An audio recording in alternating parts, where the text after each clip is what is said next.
Hello students, Navankur Vidyapeeth के DG lesson from the house of Navankur में आप सभी का स्वागत है।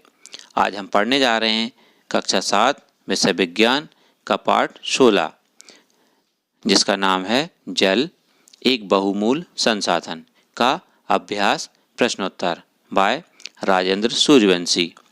तो देखते हैं प्रश्न नंबर 1। प्रश्न नंबर 1, निम्नलिखित वक्तव्य सत्य है अथवा असत्य का भौमजल स्तर विश्व भर की नदियों और झीलों में पाए जाने वाले जल से कहीं अधिक है। इसका उत्तर है सत्य। खा, जल की कमी की समस्या का सामना केवल ग्रामीण क्षेत्र के निवासी करते हैं। उत्तर है असत्य। गा, नदियों का जल खेतों में सिंचाई का एकमात्र स्रोत है। उत्तर है असत्य। घा, वर्षा जल का चरम स्रोत है। घा का उत्तर है सत्य।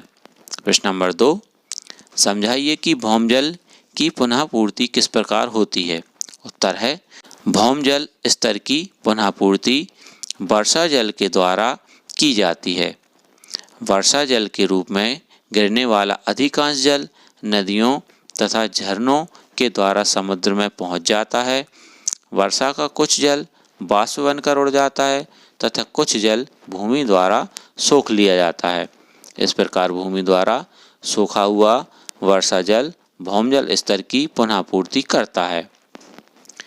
प्रश्न नंबर 3, किसी गली में 50 घर हैं जिनके लिए 10 नलकूप या ट्यूबवेल लगाए गए हैं। भौमजल स्तर पर इनका दीर्घ अवधि प्रभाव क्या होगा। उत्तर है 50 घरों के लिए 10 नलकूपों की संख्या अपेक्षाकृत अधिक है।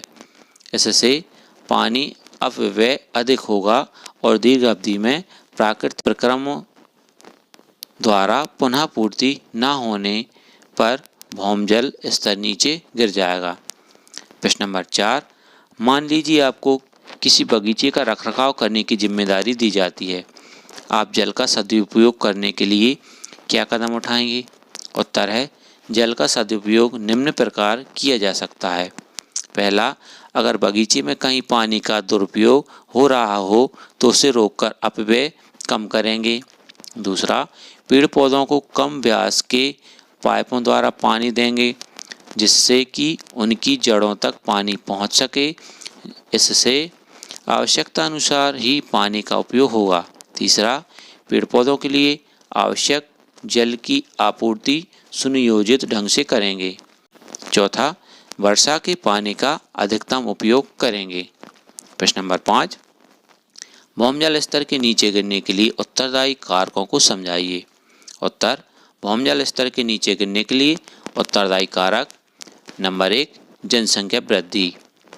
जनसंख्या बढ़ने से भवनों, दुकानों, कार्यालयों और सड़कों के निर्माण में वृद्धि हो जाती है। इससे खुले क्षेत्रों में कमी आ जाती है। इसके कारण वर्षा जल के अवश्रवण की दर कम हो जाती है। निर्माण कार्य के लिए भी अधिक मात्रा में जल की आवश्यकता होती है। जनसंख्या वृद्धि से पानी का उपयोग भी बढ़ जाता है। दूसरा, बढ़ते हुए उद्योगों की संख्या निरंतर बढ़ती जा रही है। अधिकांश उद्योगों द्वारा उपयोग किए जाने वाला जल भूमि से निकाला जा रहा है। इससे जल स्तर नीचे गिर रहा है। तीसरा है कृषि गतिविधियाँ। कृषि में जल अत्यंत आवश्यक है। खेतों की सिंचाई के लिए वर्षा जल के अतिरिक्त अन्य स्रोतों से जल का उपयोग किया जाता है। अनियमित वर्षा के कारण भी जल की उपलब्धता में कमी आई है। जनसंख्या के बढ़ते दबाव के कारण कृषि के लिए भौमजल का उपयोग दिन प्रतिदिन बढ़ता जा रहा है। इसके परिणाम स्वरूप भौमजल स्तर निरंतर गिर रहा है। प्रश्न नंबर 6, रिक्त स्थानों की उचित शब्द भरकर पूर्ति कीजिए।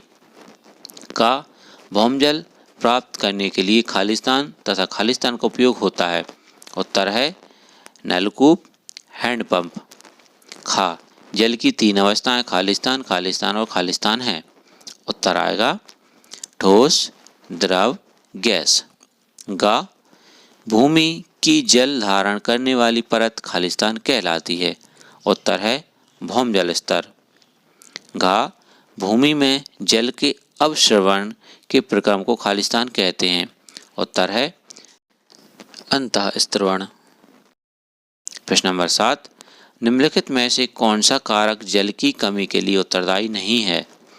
का औद्योगिकरण की में वृद्धि, खा बढ़ती जनसंख्या, गा अत्यधिक वर्षा, घा जल संसाधनों का कुप्रबंधन। इसका उत्तर है गा अत्यधिक वर्षा। प्रश्न नंबर 8, सही विकल्प का चयन कीजिए। का विश्व की सभी झीलों और नदियों में कुल मात्रा नियत या स्थिर रहती है। खा भूमिगत जल की कुल मात्रा नियत रहती है। गा विश्व के समुद्रों और महासागरों में जल की कुल मात्रा नियत है। घा विश्व में जल की कुल मात्रा नियत है। उत्तर है घा विश्व में जल की कुल मात्रा नियत है। प्रश्न नंबर 9, भौमजल और भौमजल स्तर को दिखाते हुए एक चित्र बनाइए, इसे चिन्हित कीजिए। उत्तर है भौमजल और भौमजल स्तर। तो यहाँ पे आपको चित्र दिख रहा है जिसमें आपको भौमजल और भौमजल स्तर को दर्शाते हुए नदी दिखाई दे रही है, एक हैंडपंप दिखाई दे रहा है जो जल स्तर को प्रदर्शित करता है कि उसके स्तर से नीचे हम हैंडपंप से पानी प्राप्त नहीं कर पाएंगे। पुनः पूर्ति के लिए बारिश हो रही है, बादल एवं वर्षा दिखाई दे रही है आपको, और भौमजल स्तर दिखाई दे रहा है। तो इस प्रकार हमारा अध्याय समाप्त हुआ। धन्यवाद।